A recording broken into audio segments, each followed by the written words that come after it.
A foolish consistency is the hobgoblin of little minds, adored by little statesmen and philosophers and divines. If a man does not keep pace with his companions, perhaps it is because he hears a different drummer. A different drummer. And now, coming to you from dead center on your dial, welcome to Risk Parity Radio, where we explore alternatives in asset allocations for the do-it-yourself investor. Broadcasting to you now from the comfort of his easy chair, here is your host, Frank Vasquez. Thank you, Mary, and welcome to Risk Parity Radio. If you are new here and wonder what we are talking about, you may wish to go back and listen to some of the foundational episodes for this program. Yeah, baby, yeah! And the basic foundational episodes are episodes 1, 3, 5, 7, and 9. Some of our listeners, including Karen and Chris, have identified additional episodes that you may consider foundational. And those are episodes 12, 14, 16, 19, 21, 56, 82, and 184. And you probably should check those out too, because we have the finest podcast audience available. Top drawer. Really top drawer. Along with a host named after a hot dog. Lighten up, Francis. But now onward, episode 458. Today on Risk Parity Radio, it's time for our weekly portfolio reviews of the 8 sample portfolios you can find at www.riskparityradio.com on the portfolios page. It's a pretty strong theme this week.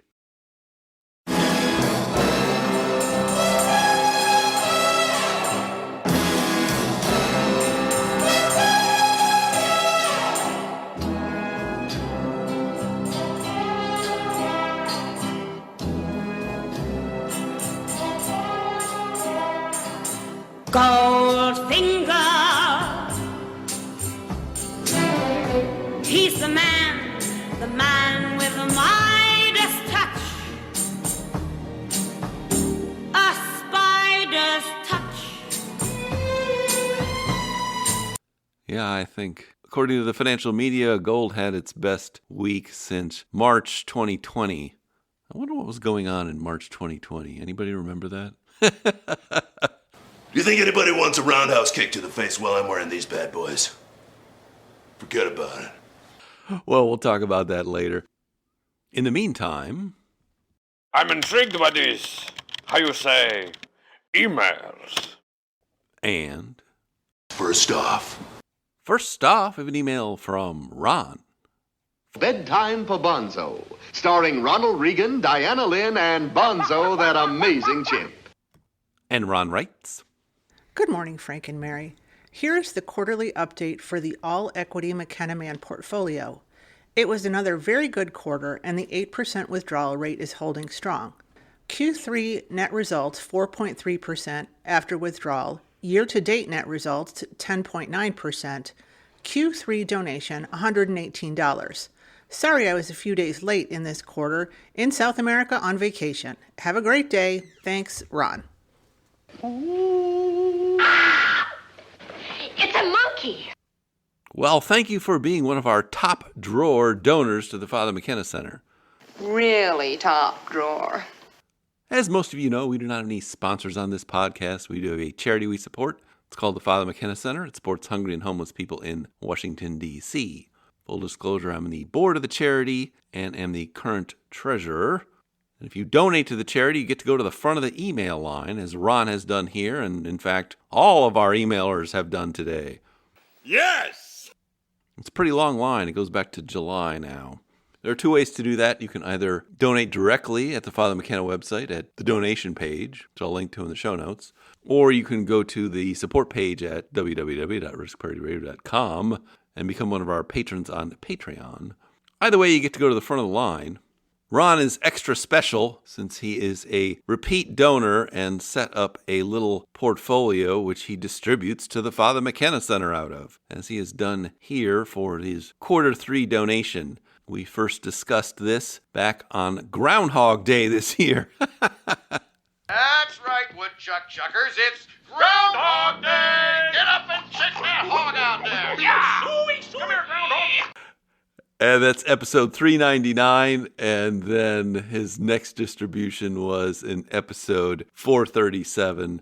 But he is one of our extra special listeners who has set up this little portfolio to benefit the Father McKenna Center on a regular basis. Yes! And it looks like things are going swimmingly there, given the results you reported. I hope you had a good time on vacation in South America. Interestingly enough, Mary and I were on a vacation in South Africa at the same time you were on your vacation in South America.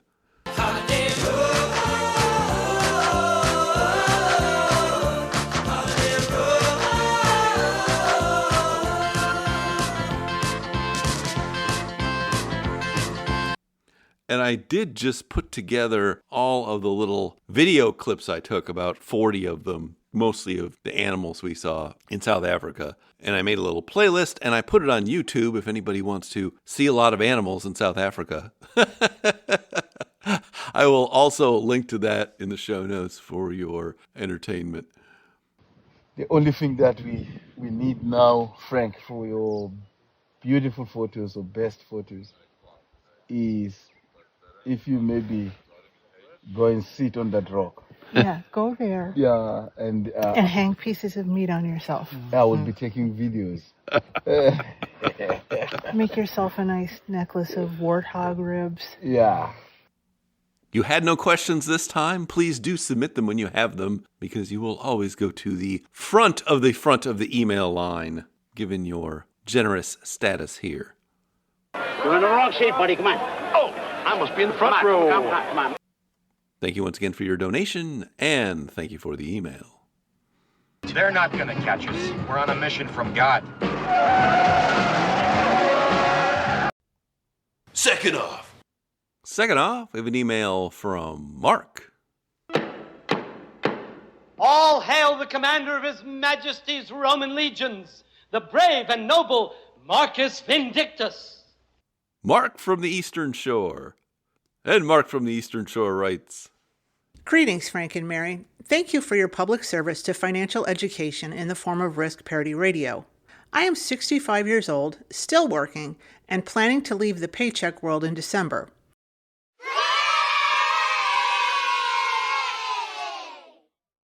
In preparation, I invested one of our IRAs in the Risk Parity Ultimate portfolio back in April, and for practice have gone through the monthly withdrawal process 3 times now. Ausgezeichnet. For this learning exercise, I am not actually withdrawing out of the IRA, but moving the proceeds to the cash part of the IRA and not including the cash portion in the equation going forward. I am also reinvesting dividends instead of having dividends going to the cash account, since this is a simulation using a pre-tax account, and it makes the total return of each investment a little clearer to me. I have 2 observations and questions regarding the July 31st withdrawal process. 1. I believe that you took withdrawals from accumulated cash. What I did was to sell ETH, BTC, and UPRO to satisfy the 0.5% withdrawal for that month. I am interested in your thoughts on this. I suspect your account had sufficient accumulated cash, and I wanted to leave accumulated cash out of my equation unless all the investment returns were in the dump. 2. I believe your process is to analyze the monthly performance at the close of the last day of each month, and then take withdrawals on the first day of the following month. There can be a significant change in the price and performance before 4 p.m. on the last trading day of the month and 9:30 a.m. on the first trading day of the following month, which was very noticeable to me for ETH. To expand on item 1, my withdrawal target of 0.5% was about $2,723. I withdrew from the top monthly performer down to its target allocation, and then 2 more in order to satisfy the total withdrawal amount. That was $1,944 from ETH, $230 from BTC, and $549 from UPRO. 1-month returns were about 55%, 9%, and 8%, which I felt were all respectable returns. As a sanity check, I also did a 3-month look back and found the returns to be equally respectable at about 105%, 22%, and 45%. To expand on item 2, as I recall, at 4 p.m. on July 31st, ETH was up over 50% for the month. During extended trading hours, it dropped to between 40% and 50%, and at the 9:30 opening, it was below 40%. While this did not change the decision to withdraw from ETH first, it could have. As luck would have it, I did my trades during extended hours on July 31st. Do you recommend using extended hours on the last day to do the trade to avoid negative volatility risk? As an aside, I recently started using Stock Rover to help with the monthly withdrawal analysis and monitor things throughout the month. Many thanks for your enjoyable and educational broadcasting endeavors. All the best, Mark.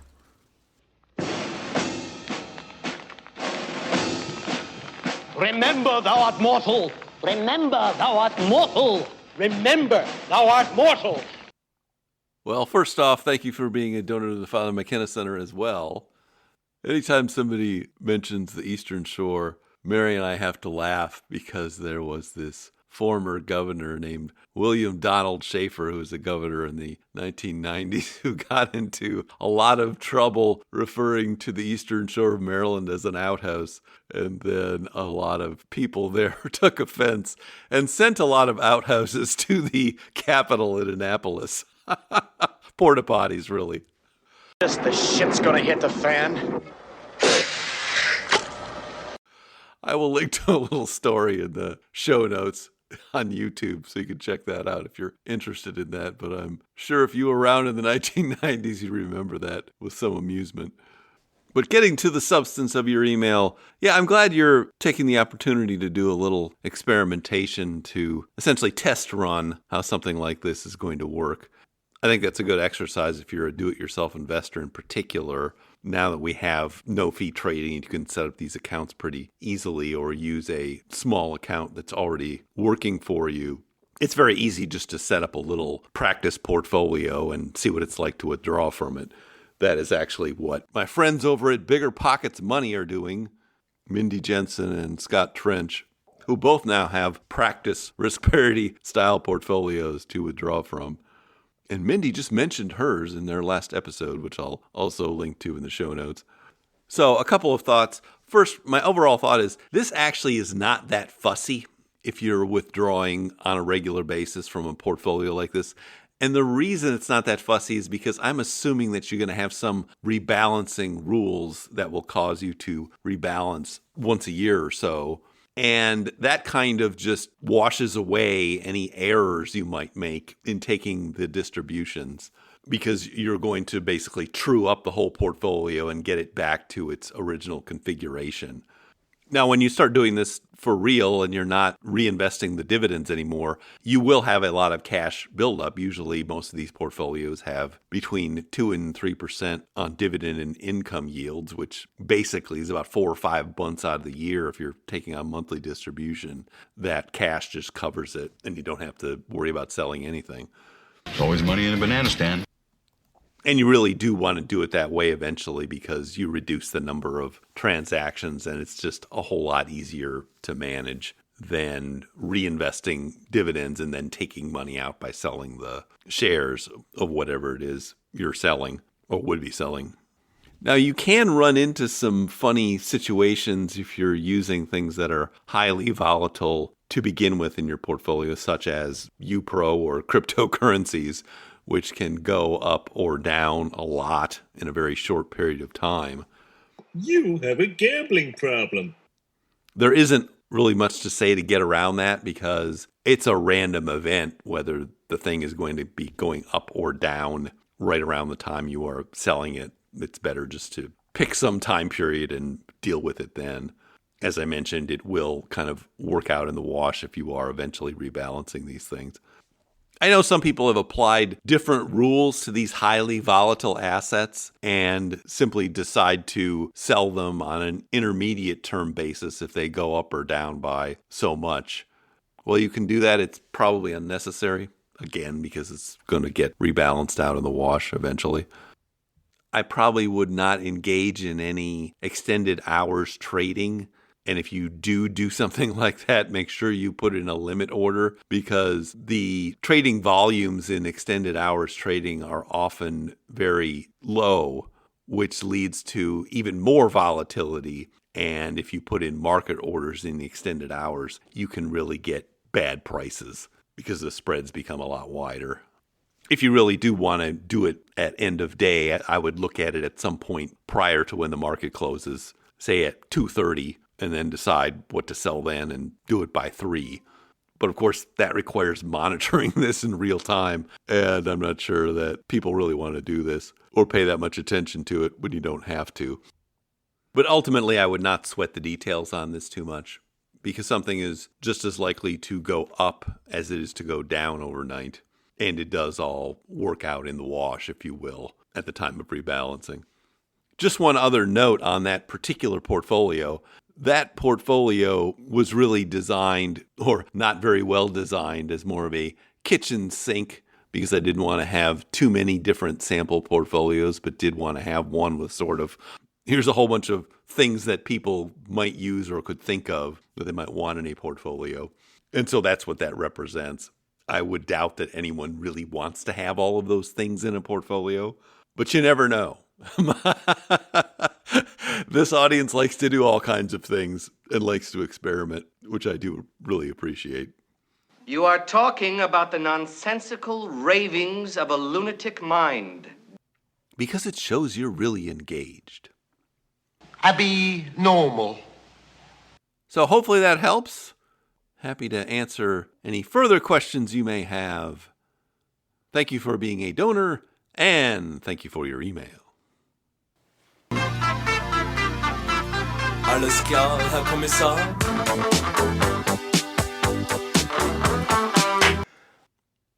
Next off, we have an email from Rick. I just want to tell you how I'm feeling. Gotta make you understand. And Rick writes, Dear Frank and Mary, I started listening after hearing you on the Choosify podcast a few years ago, and you had me at the first strong bad quote. You can't handle the tractor! I am transitioning my HSA to a risk parity portfolio in the hopes to provide stability, most importantly, and growth opportunities secondarily. Do you have any insight in modeling this while both contributing and withdrawing? It seems like most calculators are geared toward accumulation, decumulation, or accumulation then decumulation, but not both at the same time. Does that make sense, or is this just nonsensical rambling? That goes without saying.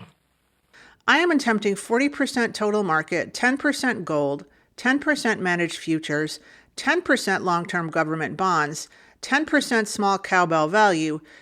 I'm telling you, fellas, you're gonna want that cowbell.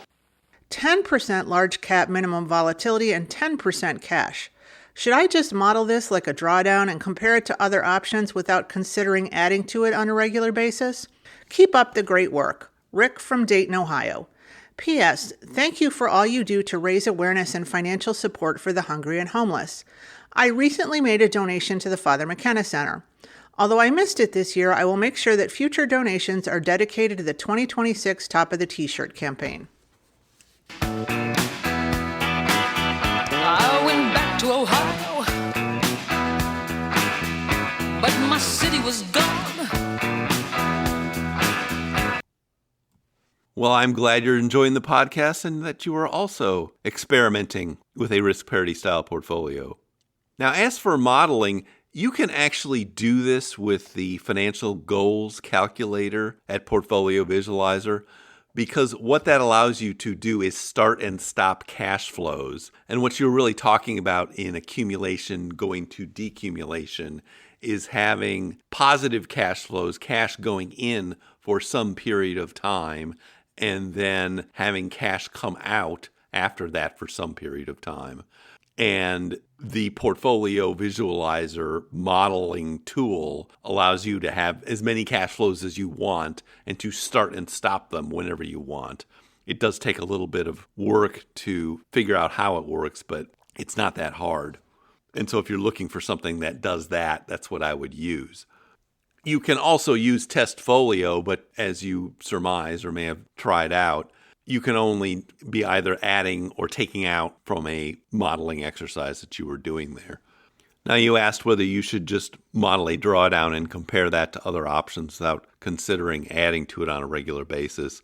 I think ultimately that's going to be the important thing. That is why you'd be constructing one of these portfolios to begin with, to have a better drawdown scenario. And so I would be focused on that, because accumulation, you don't need this kind of portfolio to accumulate in. Although you can accumulate in one of these kinds of portfolios. Tyler over at Portfolio Charts did write a recent article about accumulating in a golden ratio portfolio. Whoa. What's the answer? What's the answer? What's the answer? Mystery. Sacred geometry. Sacred geometry. Sacred geometry. The golden ratio. Secrets. The golden ratio. And I'll link to that in the show notes. I thought that was pretty interesting. But since ultimately what we're trying to do here, for the most part, is construct portfolios with high safe withdrawal rates, I think it is probably the drawdown scenario that matters the most here. Hopefully that helps. I'm glad you're enjoying the podcast and the Trogdor. I said consummate, V's. Consummate! Jeez. Guy wouldn't know majesty if it came up and bit him in the face. It happened once. Thank you for your donation, and thank you for your email. Trogdor strikes again. Trogdor. Trogdor. Trogdor was a man. I mean, he was a dragon man. Or maybe he was just a dragon. But he was still Trogdor. Trogdor. Burninating the countryside, burninating the peasants, burninating all the peoples and their thatched roof cottages. Thatched roof cottages. And the Trogdor comes in the night. Last off, we have an email from Keith. I can't believe it. Do you realize people are actually stopping me on the street for my autograph? Face it, Keith. You're the biggest thing that's happened in this town since they dedicated the new gas station. And Keith writes, Dear Frank and Mary, I made a little donation to the McKenna Center in honor of Risk Parity Radio to encourage Mary to bump this email to the top of the list.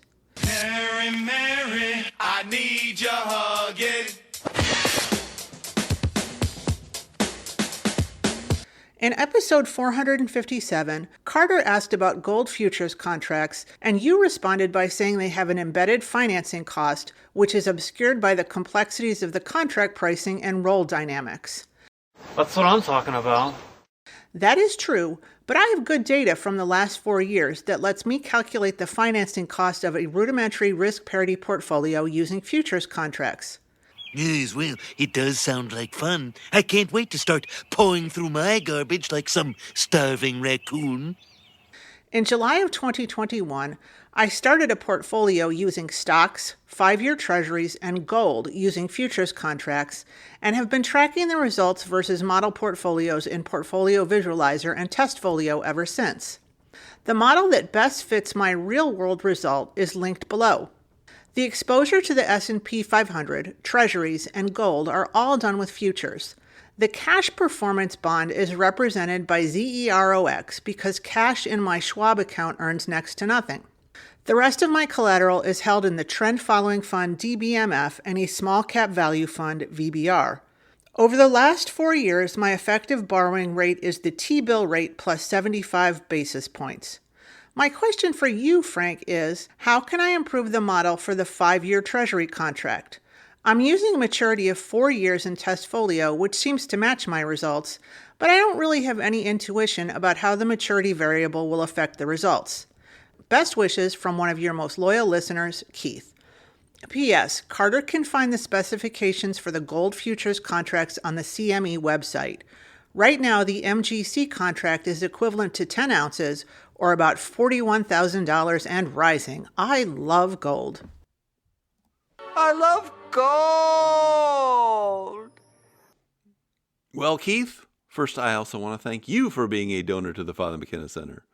But looking at your email, I did click on this link you provided of your model, and it did jump out at me that this model has a portfolio with about 400 times leverage in it. And you know what I have to say to that? Well, you have a gambling problem. It was very interesting. It had an over 19% compounded annual growth rate, but also a 66% max drawdown over the past 20 years or so. But you really need to be risk tolerant to be working such a thing, as I imagine you are. If it's all the same to you, I'll drive that tanker. Hopefully you're younger and are not putting all of your money into such a thing, because I would worry about it blowing up at some point. Thanks for the information at the end about the sizing of the gold futures contracts that Carter asked last time, and I kind of punted on. It's not that I'm lazy. It's that I just don't care.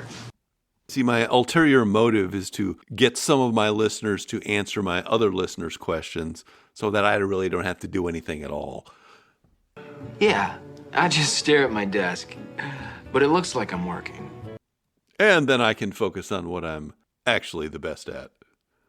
Well, you haven't got the knack of being idly rich. You see, you should do like me. Just snooze and dream, dream and snooze. The pleasures are unlimited.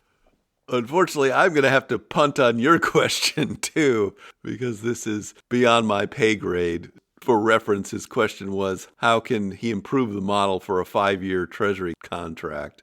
Because I really do not know the answer to that. And if I were to try to construct an answer, I'm sure it would probably be wrong for one or more reasons. Wrong! But if any of the rest of you have any insight into that and want to check out Keith's model here, you are welcome to it. I'd be very entertained to know what the answers are, even though I'll be watching from the sidelines. You're not going to amount to jack squat! But thank you for answering Carter's question. Thank you for your donations. And thank you for your email.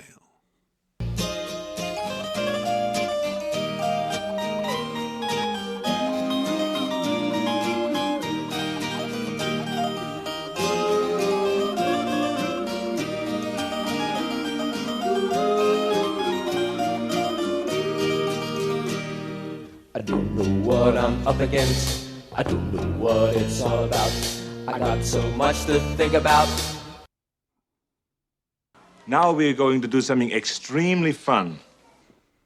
And the extremely fun thing we get to do now is our weekly portfolio reviews of the 8 sample portfolios you can find at www.riskpartyreview.com on the portfolios page.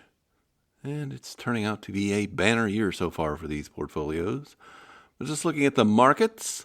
The S&P 500, represented by VOO, is up 14.42% for the year so far. The NASDAQ 100, represented by QQQ, is up 18.57% for the year so far. Small cap value continues to be the laggard. I got a fever! Representative fund VIOV is up 1.99% for the year so far. But gold continues to be the big winner. I love gold! As I mentioned, it had the best performance for a week since March of 2020. Our representative fund, GLDM, is up 60.99% for the year so far. You're insane, gold member! And that's the way, I like it. Casey and the Sunshine Band. And I think this is making a lot of retail financial advisors very nervous, because they've essentially been caught with their pants down as to not recommending any gold in the portfolio, whereas now a lot of the major outlets and banks are recommending gold in a portfolio. So they're looking for excuses as to why they haven't done that.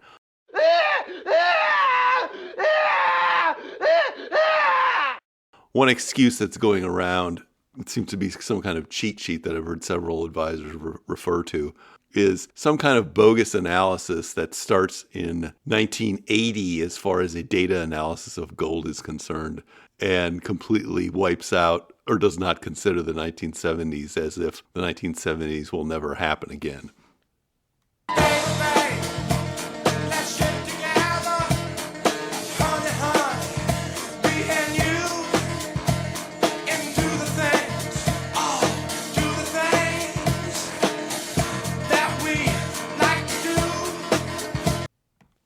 That's just a bad use of data and a form of coming up with a conclusion first and then running around and finding some data to support that conclusion.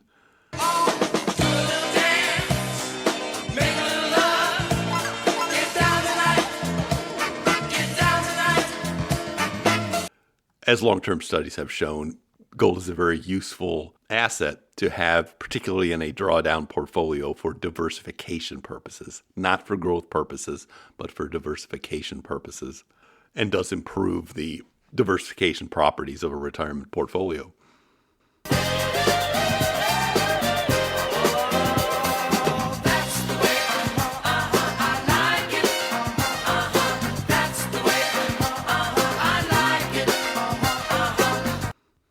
And you might want to go back and listen to episodes 12 and 40 at the beginning of this podcast, which talk more about that. And so what we are seeing this year is kind of a rhyming of what happened in the 1970s. Namely, people are getting nervous about the dollar and what the Fed is doing and what the government and the Fed are doing together and who's going to be the new chair and all that sort of stuff. That's a repeat of Nixon going off the gold standard in 1971 and his appointment of Arthur Burns as the Fed chair. We've seen this movie before, and so the consequence of gold having a great year, the best year since 1979, is a small chance, but it's not out of the realm of possibility. It just isn't. And if you have been assuming that it is outside the realm of possibility because you wipe out the data from the 1970s and whatever analysis of gold you're doing, you're just doing it wrong and you're doing a disservice to the people you're trying to serve. And you probably do deserve to lose some clients over it, frankly. This is gold, Mr. Bond. I think you've made your point, Goldfinger. Thank you for the demonstration. Do you expect me to talk? No, Mr. Bond, I expect you to die. Maybe time to stop following the herd and start following the data and the intelligent people that have already known this for many, many years. Fat, drunk, and stupid is no way to go through life, son. Hello? Hello, anybody home? Huh? Think, McFly, think! Anyway, moving to the rest of these assets. Long-term Treasury bonds represented by the fund VGLT are now up 8.03% for the year so far. REITs represented by the fund REET are up 9.21% for the year so far. Commodities represented by the fund PDBC are up 1.54% for the year so far. Preferred shares represented by the fund PFFV are up 2.36% for the year so far.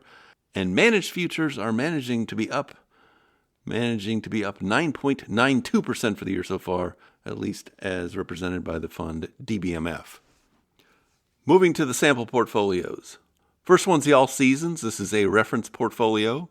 It's only 30% in stocks in the total stock market fund, 55% in intermediate and long-term Treasury bonds, and the remaining 15% divided into gold and commodities. It's up 1.55% for the month of October so far. It's up 13.19% year-to-date and up 22.88% since inception in July 2020. Moving to these kind of bread and butter kind of portfolios. First one's Golden Butterfly. This one is 40% in stocks, divided into a total stock market fund and a small cap value fund. 40% in Treasury bonds, divided into long and short, and 20% in gold, GLDM. It's up 2.25% for the month of October so far. It's up 17.4% year-to-date, and up 57.23% since inception in July 2020. Groovy, baby! Next one's the Golden Ratio. The Golden Ratio. The Golden Ratio. The Golden Ratio. Whoa. What's the answer? What's the answer? What's the answer? Mystery. Sacred geometry. Sacred geometry. Sacred geometry. The Golden Ratio. Secrets. The Golden Ratio. This one is 42% in stocks, divided into a large cap growth fund and a small cap value fund. 26% in Treasury bonds, 16% in gold, 10% in a managed futures fund, and 6% in a money market in cash. It's up 2.19% for the month of October. It's up 17.02% year-to-date and up 52.08% since inception in July 2020. Next one's the Risk Parity Ultimate, our kitchen sink portfolio. I won't go through all 12 of these funds, but it's up 1.86% for the month of October so far. It's up 16.66% year-to-date and up 39.23% since inception in July 2020. Now we're going to move to these experimental portfolios that all involve some leveraged funds and are very volatile, so don't try this at home, even though I know some of you do. Tony Stark was able to build this in a cave with a box of scraps. First one's the accelerated permanent portfolio. This one is 27.5% in a levered bond fund TMF, 25% in a levered stock fund UPRO, 25% in PFFV, a preferred shares fund, and 22.5% in gold, GLDM. It's up 3.64% for the month of October so far. It's up 23.45% year-to-date and up 24.72% since inception in July 2020. Next one's the aggressive 50-50. This is the most levered and least diversified of these portfolios. It does not have any alternative assets in it, which has hampered it over its lifetime. So it's 1/3 in a levered stock fund at UPRO, 1/3 in a levered bond fund at TMF, and the remaining third divided into a preferred shares fund and an intermediate Treasury bond fund. It's up 1.36% for the month of October. It's up 13.88% year-to-date, but down 0.15% since inception in July 2020. Next one's the levered golden ratio. This one is a year younger than the other ones. It has 35% in a composite fund called NTSX, that is the S&P 500 and Treasury bonds, levered up 1.5 to 1. 15% in AVDV, which is an international small cap value fund. 20% in gold, GLDM. 10% in a managed futures fund, KMLM. 10% in TMF, a levered bond fund. And the remaining 10% in UDOW and UTSL, which are levered funds that follow the Dow and the Utilities Index. It's up 3.45% for the month of October so far. It's up 24.77% year-to-date and up 19.25% since inception in July 2021.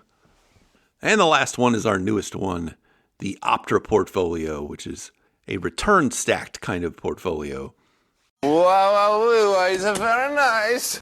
It's 16% in a levered stock fund UPRO that follows the S&P 500. 24% in AVGV, which is a worldwide value-tilted fund, 24% in GOVZ, which is a Treasury strips fund, and the remaining 36% divided into gold and managed futures. It's up 2.67% for the month of October so far. It's up 22.41% year-to-date and up 25.97% since inception in July 2024. So a very successful showing right out of the gate. Great success. Which is good because it's intended to have the same kind of returns as a 100% stock portfolio, but with less volatility. That is the experiment going on there.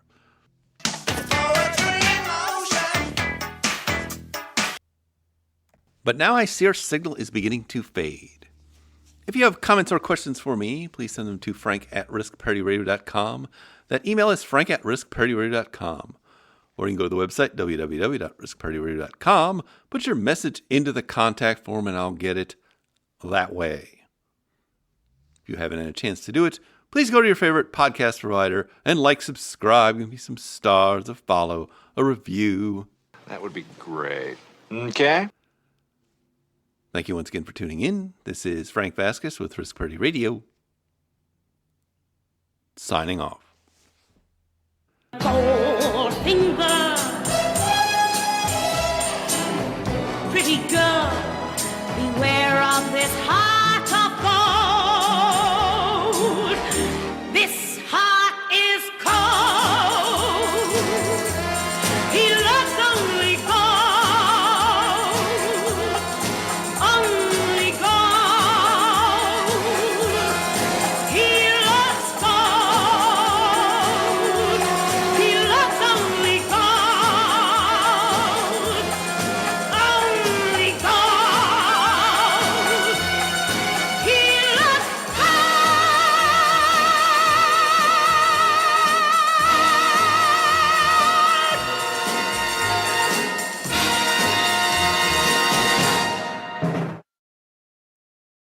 The Risk Parity Radio Show is hosted by Frank Vasquez. The content provided is for entertainment and informational purposes only and does not constitute financial, investment, tax, or legal advice. Please consult with your own advisors before taking any actions based on any information you have heard here, making sure to take into account your own personal circumstances.